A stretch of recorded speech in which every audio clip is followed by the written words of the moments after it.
Leaders.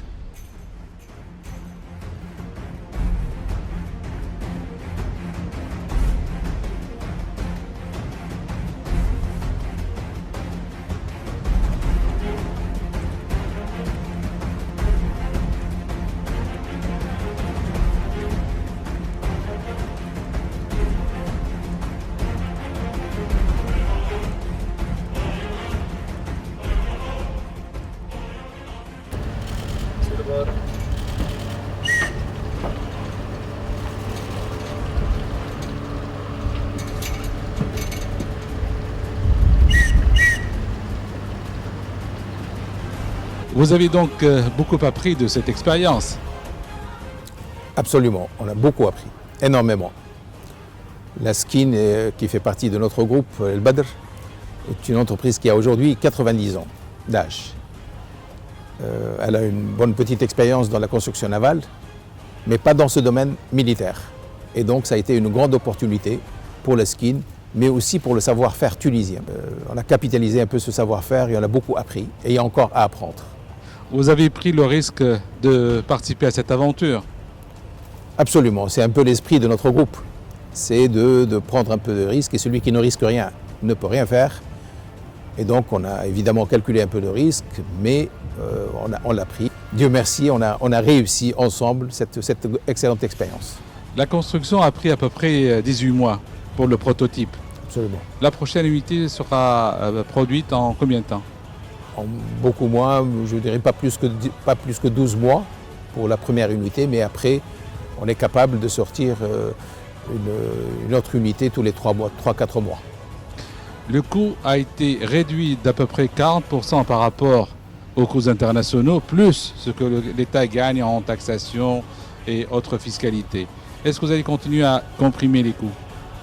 C'est sûr qu'on va, évidemment, pour les prochaines unités, le savoir-faire, on va capitaliser le savoir-faire pour comprimer, parce qu'au début, il y avait des choses qu'on découvrait ou sur lesquelles on n'était pas très précis. Mais maintenant qu'on a fait cette expérience, et puis avec les prochaines expériences, c'est sûr qu'on va réduire et le nombre d'heures, acheter mieux, aller plus vite, gagner de la matière. Il y a beaucoup de choses à faire, c'est sûr. À droite 10. Bien. À volante. À volant. Je bord à volant. Bien. Stoppez. Stoppé. 0 là-bas. 0 là-bas. 0 là-bas. La barre à 0. Bien. Comme ça. Comme ça. 305. 3 1 0. 3 1 0. En haut, 3 1 0. Bien. Bon, je vous dis, comme notre marine nationale est très sollicitée, nous avons une flotte qui commence à vieillir. Donc il y avait deux solutions. La première, c'est d'acheter de l'étranger. C'est pas facile vu les conjonctures actuelles, vu que les prix sont très élevés. Ensuite, il y a le service après-vente qui coûte très cher. Donc comme toute marine nationale, partout dans le monde, c'est toujours les premiers éléments précurseurs pour la construction navale dans le pays. On a jugé que d'entamer cette expérience pour la construction en partenariat avec la Skin et d'entamer notre premier patrouilleur. Et c'était le seul moyen pour pouvoir intégrer le sens le savoir-faire des officiers de la Marine nationale, de gagner les projets de fin d'études des officiers de l'Académie navale et d'essayer de trouver de produire un navire qui serait la composante de toute le fruit de tous ces travaux. C'est-à-dire les élèves de l'Académie navale font les études de fin de projet. La conception par des officiers spécialisés de la Marine nationale qui sont formés à l'étranger, qui ont des spécialités non existantes dans la vie civile. Et comme je cite l'exemple de l'architecte naval, de l'électronique navale et pas mal d'autres spécialités. Et ensuite, on va jouer sur le prix de revient.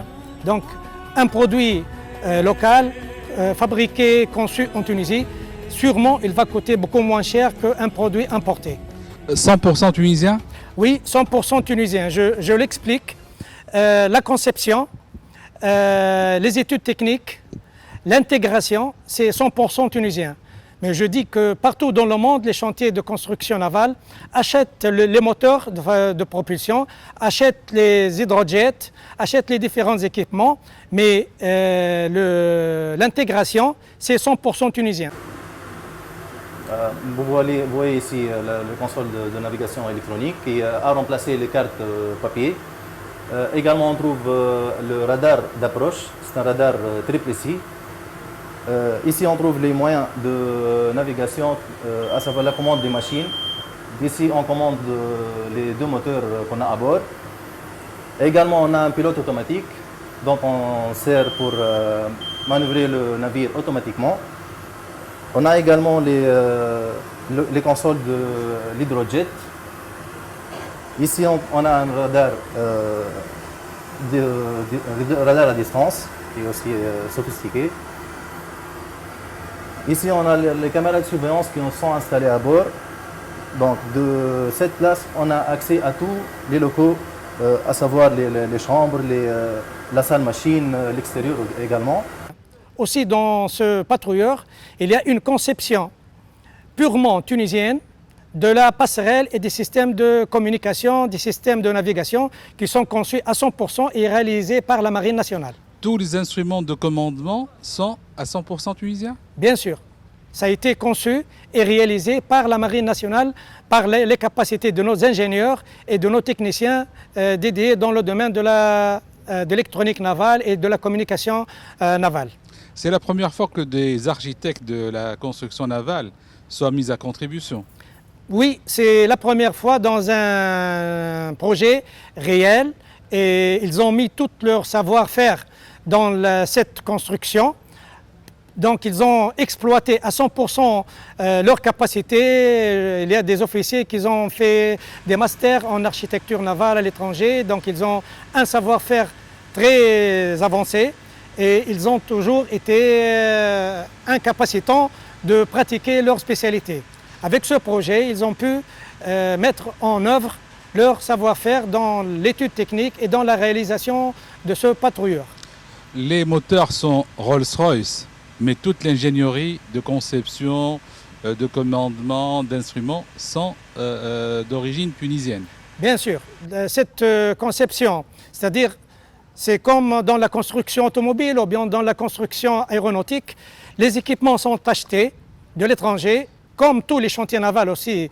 À l'étranger, ça achète, il y a des firmes spécialisées dans la fabrication de moteurs, il y a des firmes qui sont spécialisées dans la fabrication des waterjets, mais la difficulté, c'est l'intégration et le choix des équipements pour pouvoir réaliser un navire complet comme vous le voyez derrière moi. Comment se fera la propulsion? La propulsion, c'est une propulsion très moderne. Avant, les navires sont propulsés par des lignes d'arbres avec des hélices. Maintenant, ce patrouilleur n'a pas d'hélice. Il y a des pompes à haute pression d'eau, sont les hydrojets, comme dans l'aviation, les avions à réacteurs. Donc maintenant, c'est la poussée d'eau sous pression qui fait avancer le navire. Donc ce sont des hydrojets de marque Rolls-Royce, c'est l'une des plus importantes firmes qui fabrique ce matériel. C'est un 26 mètres, à peu près 80 tonnes, d'une vitesse de près de 25 000 marins, voilà. nœuds, et avec un équipage d'une douzaine de personnes. À quoi va servir ce patrouilleur? Donc le nom l'indique toujours dans le jargon militaire, marine, un patrouilleur, donc il sert à patrouiller. Le patrouilleur, c'est un garde-côte, donc on a toutes les menaces qui sont sur la première ceinture, la ceinture proche de nos côtes. Comme vous le savez, c'est 1300 km, donc on a besoin de pas mal de patrouilleurs pour pouvoir patrouiller jour comme de nuit et lutter contre toutes les menaces d'agression, les menaces de terrorisme, les menaces de contrebande, les menaces de migration clandestine. Donc il y a une présence sur tout le littoral tunisien et on aurait besoin de pas mal de patrouilleurs de ce type pour pouvoir accomplir nos missions de la Marine nationale. Le choix du nom de ce navire, Istiqlal, n'est pas fortuit. Pourquoi vous avez choisi ce nom? Oui, donc Istiqlal, ça rappelle deux événements. Le premier événement, ici même dans ce port, En 1959, la Marine nationale française a cédé un patrouilleur à la Marine nationale, à l'époque très jeune, un patrouilleur que la Tunisie lui a donné le nom de Estiklal. Donc ce Estiklal, il est passé à la réforme depuis des années et comme les traditions de la marine l'exigent, on garde ce nom pour de futurs patrouilleurs. Ce nom a été donné à ce patrouilleur pour toujours garder le nom de Estiklal, mais aussi pour dire qu'un signal très fort, on est maintenant passé à l'Estiklal contre l'importation de navires et on veut essayer de produire nos mêmes produits. Donc c'est cette phase-là qui est déjà apparente qui symbolise le nom de ce navire. Première mission pour l'Istiqlal, c'est quand? C'est dès la fin des essais préliminaires qui sont déjà presque en phase d'achèvement. Il a été... le drapeau a été hissé il y a quelques jours par Monsieur le Président de la République et maintenant il lui reste quelques semaines pour pouvoir faire sa première mission comme tous les navires de la Marine nationale. C'est un navire qui est aux normes internationales. Bien sûr, ce navire a été mis sous les normes de Bureau Veritas. Donc on a fait une convention avec ce bureau pour pouvoir suivre toutes les phases de la construction qui sont toutes conformes aux normes du Bureau Veritas. Donc ce navire, lorsqu'il sera vendu même à l'étranger, il sera aux normes compétitives de différents chantiers étrangers.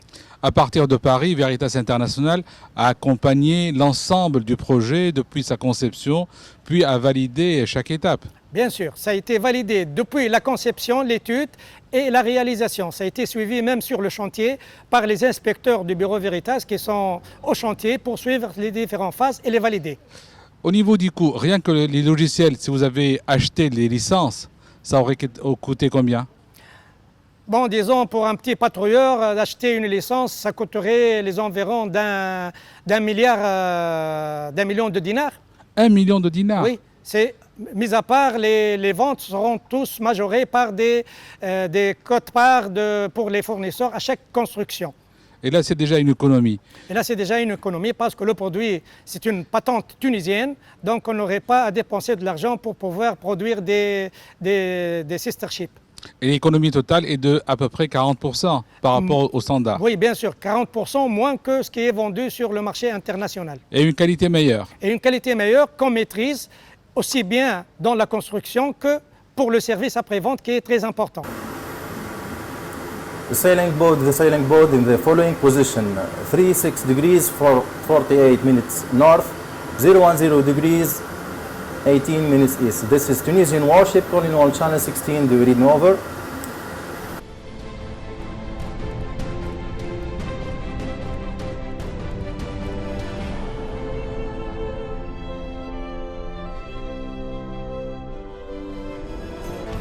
Leader.